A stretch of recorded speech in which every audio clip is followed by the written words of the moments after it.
Assalamualaikum guys, Ramadan Mubarak to my YouTube, Instagram, TikTok, and Facebook family. So this Ramadan I am going to share with you all Ramadan iftar and suhoor ideas.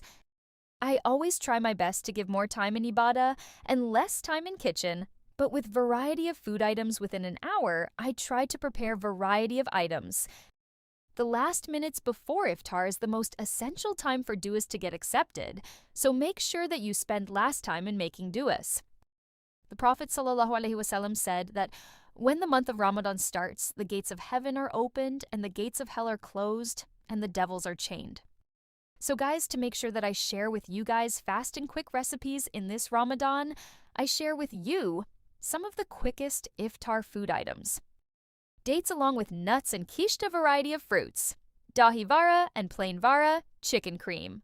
Pasta, plain pasta, and creamy pasta. Air-fried cheese, samosas with sausage rolls, and mashed cream potatoes, along with orange juice also. So guys, this is all for today. Meet you all with another vlog. Until then, Assalamu alaikum.